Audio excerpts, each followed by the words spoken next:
हम पढ़ने वाले हैं वर्क पावर एंड एनर्जी। ये बहुत ही मज़ेदार चैप्टर है।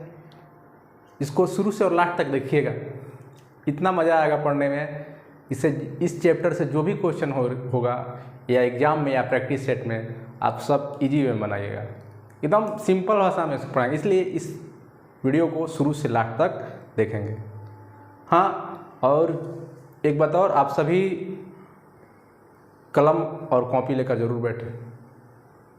आप सोचते हैं कि बार बार बोलते हैं, देखिए इसलिए बार बार बोलता हूँ कि इसकी इम्पोर्टेंस इतनी ज़्यादा है। मान लीजिए अभी तो आप देख लिए, समझ भी गए, आपको याद भी हो गया, लेकिन 3-4 माह के बाद या 5 या 6 माह के बाद, क्योंकि हर मनुष्य के भूलने की आदत होती है, आप भूल जाइएगा। तो उस समय आप कहाँ से देखिएगा, फिर से आप वर्क एनर्जी शुरू से पढ़िएगा तो आपके पास यदि आप नोट्स बनाए रहिएगा तो आप कम समय में ही आप कवर कर लीजिएगा। या दूसरी वे, आप मान लीजिए जॉब हो गया, आप जॉब में चले गए, जो अक्सर जॉब में ज्वाइन करने के 5-6 महीने बाद तो हर कोई नहीं पढ़ता है, वो गलती मैंने भी किया था। लेकिन जब वहाँ पर कुछ मुश्किलात का सामना करना पड़ता है, आदमी चाहता है कि इससे बेटर जॉब में जाए, तब फिर पढ़ने की कोशिश करता है। तब उस समय पढ़ने के दौरान आपका तो पास नोट्स है नहीं, तो फिर से आपको शुरू से स्टार्ट करना पड़ेगा, तो समय ज़्यादा लगेगा। यदि नोट्स रहेगा तो कम समय में, क्योंकि आप पढ़े हुए हैं, आप एक बार देख लीजिएगा तो आपको रिकवर हो जाता है। इसलिए बार बार हम बोलते हैं कि कॉपी कलम लेकर, जब भी मेरा वीडियो देखें, जब भी मेरा क्लास लें, तो आप कॉपी कलम लेकर बैठें, ठीक है। हाँ, आज की वीडियो में एक खुशखबरी है आप लोगों के लिए कि अटकलें लगाई जा रही हैं कि जनवरी से ALP असिस्टेंट लोको पायलट एवं टेक्नीशियन का वैकेंसी आने वाली है। उम्मीद किया जा रहा है, क्योंकि देखिए मैं भी असिस्टेंट लोको पायलट के पोस्ट पे कार्यरत हूँ, आपको बात मालूम होगा, जो भी नहीं जानते हो तो जान लें। और यहाँ पर मैन पावर इतनी कम हो गया है, काम के प्रेशर बढ़ गया, यानी संख्या यहाँ ज़रूरत है असिस्टेंट, इसलिए वैकेंसी तो ज़रूरी है। और एक चीज़ और भी देखिए, 2014 में आया था, पिछला वैकेंसी 2014 में आया था, अगला 2018 में आया, अगला 2022, वैसे भी लगा 2022 में या 2023। इसलिए आप सभी कमर कस लें। और हाँ, साइंस का क्वेश्चन तो आप ALP का सेट देखे होंगे, चाहे कोई आपके मित्र या बड़े भाई कोई दिए होंगे एग्जाम, चाहे होंगे, तो उनसे पता कर लीजिए कि साइंस का महत्व कितना है। इसलिए हम बोलते हैं कि अभी से ही स्टार्ट कीजिए, क्योंकि अभी जनवरी, फरवरी, मार्च जब भी फॉर्म आएगा उस समय तक आपका साइंस का लेवल अच्छा हो जाएगा। हाँ, और उस समय एक विशेष रणनीति के साथ तैयारी किया जाएगा।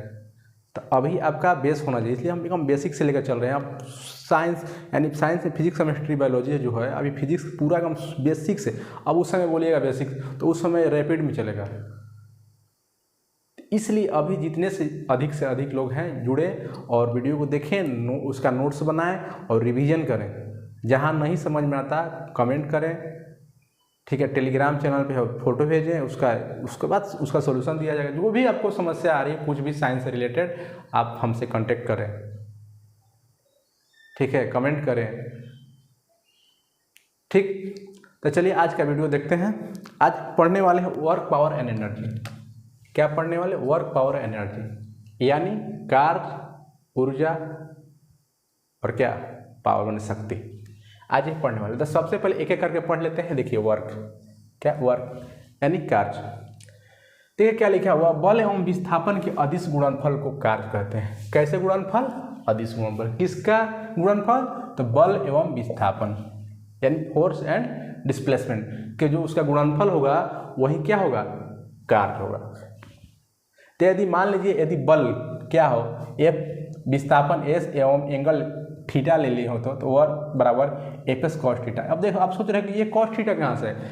ये तो जान रहे हैं कि बल एवं विस्थापन के गुना कर दिया, लेकिन cos थीटा, ये देखिए यहाँ अदिश बन रहा है। तो हमने वेक्टर में स्कूलर पढ़ाया था, तो वहाँ ही बताया था कि क्या कार्य जो होता है अदिश गुणनफल। देखिए कार्य में यहाँ देखिए क्या होता है, बल भी सदिश है और विस्थापन भी सदिश है, फिर भी ये क्या होता है? अदिश राशि होता है। क्यों? क्योंकि अदिश गुणनफल, और अदिश गुणनफल जिसमें होता है उसमें क्या लगता है? cos theta. तो इसलिए वर्क बराबर होगा FS cos थीटा। और ये थीटा देखिए क्या है, मान लीजिए ये फर्श है, ट्रॉली बैग आप इसी तरह लेके जाते हैं, क्या ले जाते हैं? Trolley bag. जैसे देखिए ट्रॉली बैग है, यहाँ पर ये हैंडल हो गया, ये हैंडल को खींच रहे हैं, यानी फोर्स लगा रहे हैं। ये मान लीजिए जैसे 36 के समानांतर है कि ये थीटा कोण बन रहा है, जहाँ फोर्स लगा रहे हैं वो 30 से थीटा कोण बन रहा है। ये ट्रॉली के क्या हो गया, व्हील्स हो गया और ये फर्श हो गया। तो खींच रहे, यही जो फोर्स लग रहा है, तो ये फोर्स लग जब खींचेंगे तो ये ट्रॉली यही रहेगा कि थोड़ा सा डिस्प्लेसमेंट यहाँ से यहाँ जाएगा। तो यही जो डिस्प्लेसमेंट जो होगा ये एस, तो इसी एस और एफ का जो गुना होगा वही क्या होगा, वर्क होगा। क्या होगा, वर्क होगा। और कॉस थीटा इसलिए होगा क्योंकि ये अदिश गुणनफल है।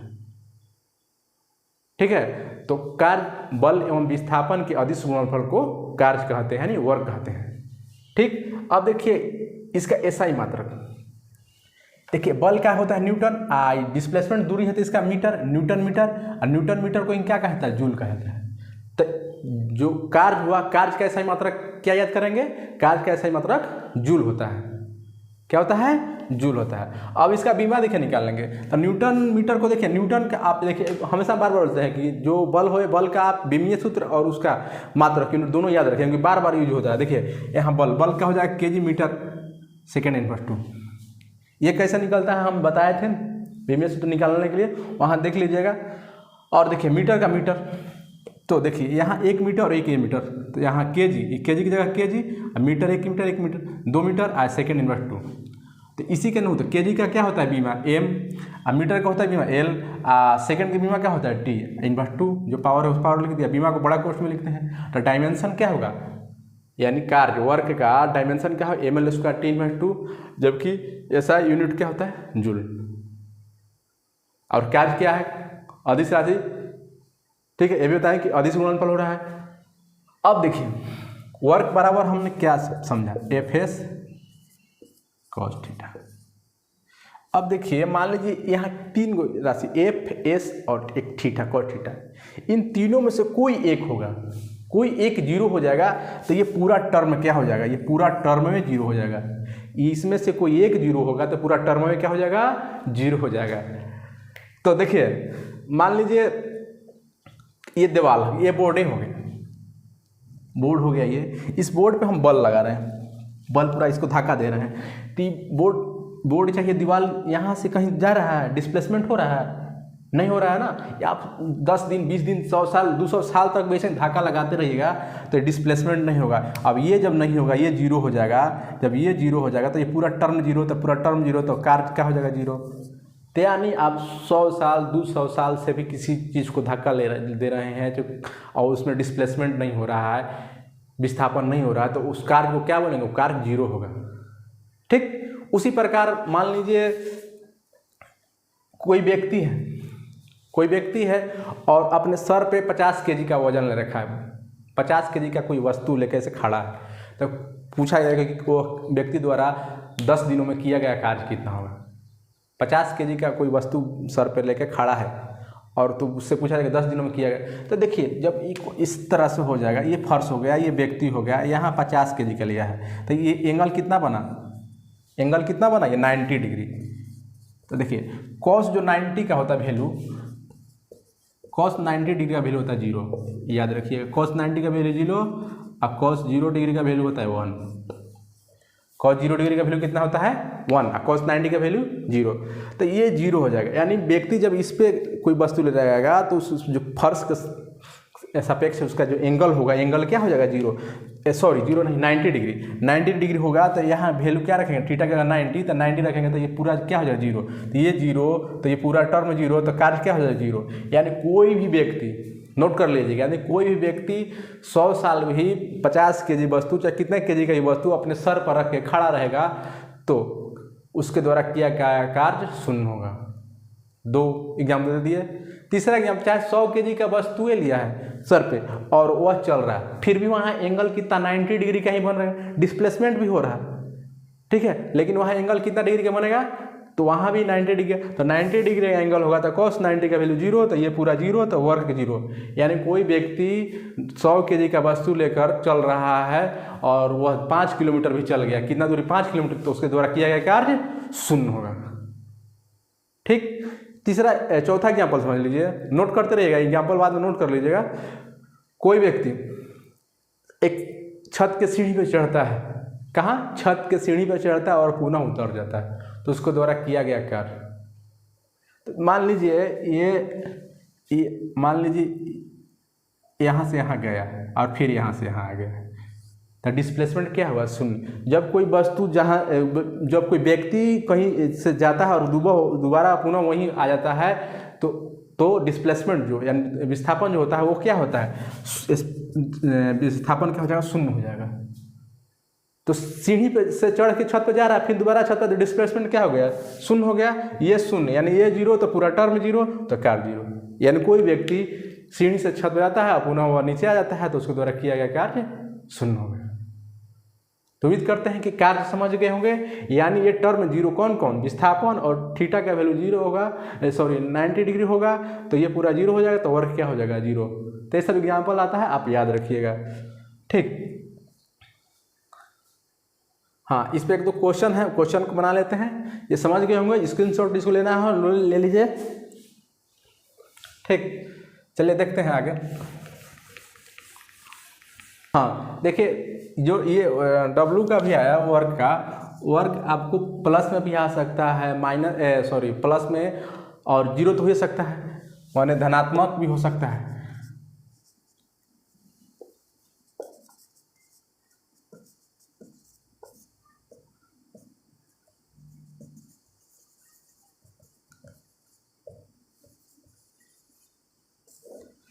किया गया कार्य ये तीनों हो सकता है, धनात्मक यानी पॉजिटिव, निगेटिव और जीरो यानी शून्य। जीरो तो समझा दिया आपको, अब कोई डाटा देगा तो हाँ पॉजिटिव ही हो जाएगा। और निगेटिव कार्य, निगेटिव कब होगा? घर्षण के समय। कब होगा? नोट कर लीजिएगा कि घर्षण द्वारा किया गया कार्य, घर्षण बल द्वारा किया गया कार्य निगेटिव में होता है, यानी ऋणात्मक में होता है। घर्षण द्वारा किया गया कार्य ऋणात्मक होता है, कि घर्षण जो बल लगता है वो डिस्प्लेसमेंट के विरुद्ध में लगता है, इसलिए ये क्या होता है? निगेटिव होता है। और बाकी धनात्मक का उसमें डाटा रहेगा, जीरो तो समझ आइए दिए। चलिए इस पे एग्जाम क्या बोलते हैं, न्यूमेरिकल भी आता है, वो देख लेते हैं। लिख लीजिएगा क्वेश्चन। किसी वस्तु पर 10 न्यूटन का बल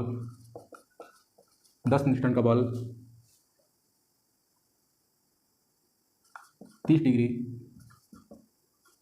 के कोण पर लगाने पर 10 मीटर का विस्थापन होता है।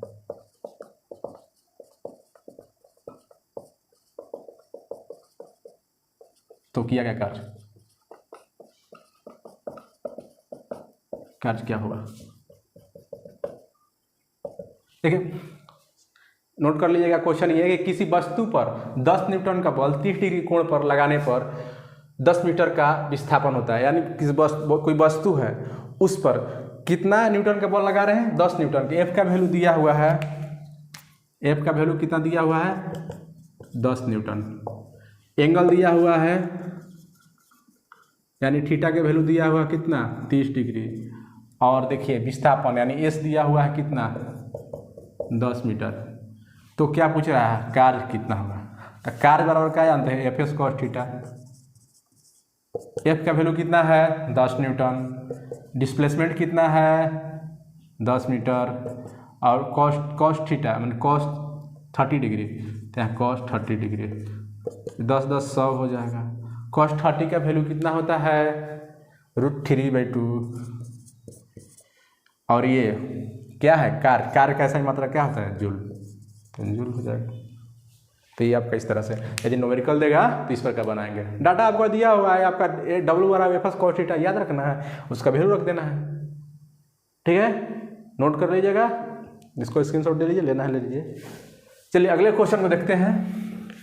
वस्तु पर 10 न्यूटन का बल लगाने पर, क्या 10 न्यूटन का बल लगाने पर वस्तु के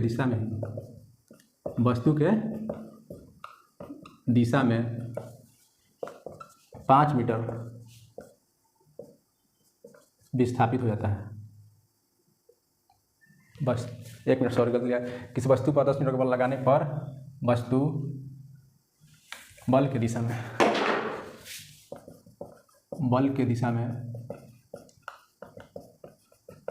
5 मीटर विस्थापित हो जाता है।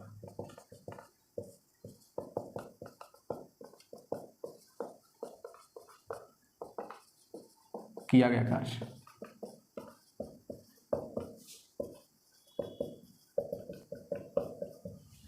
देखिए अभी क्वेश्चन अच्छा है, कह रहा है किसी वस्तु पर 10 न्यूटन का बल लगाने पर वस्तु बल के दिशा में 5 मीटर विस्थापित होता है। मान लीजिए ये वस्तु है, ठीक है, इस पर बल लगा रहे हैं, कितना न्यूटन का भाई बल लगा रहा है? 10 न्यूटन का। ये मान लीजिए फर्श हो गया, क्या हो गया? फर्श हो गया। तो कह रहा है कि ये बस जिधर बल लगा रहे हैं उधर क्या हो रहा है? विस्थापित हो रहा है। कि तो बल के दिशा में, मैंने बल इधर है तो इधर ही विस्थापित हो रहा है। कितना? 5 मीटर। मान लीजिए यहाँ से यहाँ की दूरी 5 मीटर, तो यहाँ वस्तु आ गया, वस्तु यहाँ आ गया। तो वही कह रहा है कि कार्य कितना होगा। तो एफ का वैल्यू दिया हुआ है 10 न्यूटन, एस का वैल्यू दिया हुआ है 5 मीटर, थीटा आपको नहीं दिया हुआ। तो देखिए थीटा हम कैसे निकालेंगे? क्या है कि देखिए डब्ल्यू बराबर वर्क बराबर एफ एस कॉस थीटा होता है। तो देखिए एफ बराबर 10 दिया हुआ है, एस बराबर आपको 5 दिया है, थीटा। थीटा देखिए जब उसी दिशा में हो रहा है, उसी दिशा में हो रहा है, तो यहाँ एंगल नहीं बने। यहाँ एंगल क्या हो जाएगा? 0 डिग्री। एंगल क्या हो जाएगा? 0 डिग्री। एंगल कोई बन ही नहीं रहा वस्तु और क्षैतिज में उसी दिशा में लग रहा है, उसी दिशा में हो रहा है। तो यहाँ देखिए एंगल नहीं बन रहा है, इसलिए 0 डिग्री। तो देखिए एफ का वैल्यू 10, एस का वैल्यू 5 और कॉस क्या हो जाएगा? 0 डिग्री। 10 5 50, कॉस 0 का वैल्यू 1 होता है, तो 50 जूल। इस प्रकार बनाएंगे। हाँ एक बात और, यदि थीटा का जिक्र नहीं किया रहेगा क्वेश्चन में और थीटा का वैल्यू नहीं दिया रहेगा तो डायरेक्ट बना देंगे, वहाँ कॉस थीटा भी नहीं लिखेंगे। इसको क्या करेंगे? एफ और एस यानी जो बल और विस्थापन दिया जाएगा उसको गुना कर देंगे, जो आंसर आएगा वही आंसर हो जाएगा। ठीक है, तो ये रहा कार्य से यदि कुछ भी आपको नहीं समझ में आएगा तो कमेंट करके जरूर बताइएगा। हाँ कमेंट कोई नहीं करता, कमेंट यदि आपको नहीं समझ में आ रहा है, कुछ भी नहीं समझ में आ रहा है तो कमेंट करके जरूर बताइएगा यार।